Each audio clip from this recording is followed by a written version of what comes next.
میرے نبی نے کتنے معجزے دکھائے مکے میں، نہیں کلمہ پڑھا۔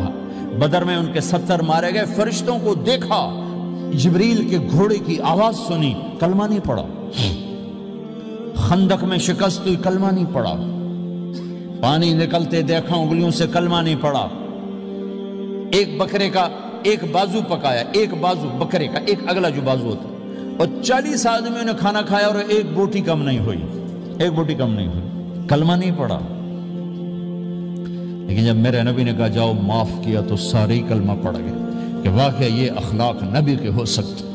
حنین کی جنگ میں جب بھاگے لوگ، شکست ہوئی، تو ایک صحابی کا بھاگتے ہوئے پاؤں ہمارے نبی کے پاؤں پر آیا، اور جوتا سخت تھا، تو آپ نے کہا اوجعتنی، اور آپ کے ہاتھ میں چھڑی تھی، آپ نے اس کو یوں ماری، کہا اوجعتنی، ارے تو نے مجھے کتنا زیادہ درد پہنچایا، دکھ پہنچایا۔ وہ بیچارے پگھل کے رہ گئے اور پریشان ہو گئے، اور فرماتے ہیں سارا دن میں پریشان، ساری رات پریشان کہ اللہ کے نبی کو میں نے تکلیف پہنچائی، اب میرا کیا بنے گا۔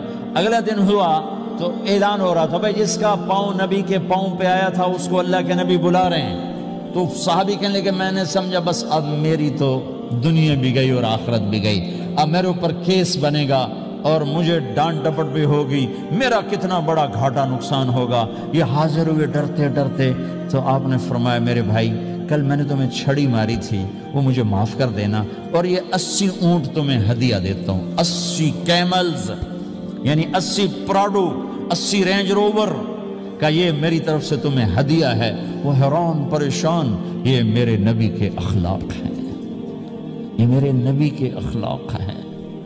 کانٹے بچھانے والی نے 4 دن آنا چھوڑ دیا، بیمار ہو گئی تھی، تو آپ نے کیا بات ہے، وہ ہمارے راستے میں اب کانٹے کوئی نہیں ہیں، کہا یہ وہ بیمار پڑی ہے جو کانٹے بچھاتے تھے، تو آپ اس کے گھر چلے گئے، ماں جی خیریت تو ہے، اب ٹھیک تو ہیں، کہا بیٹا مجھے کلمہ پڑھا دے، بس تیرے اخلاق نے مجھے فتح کر لیا ہے۔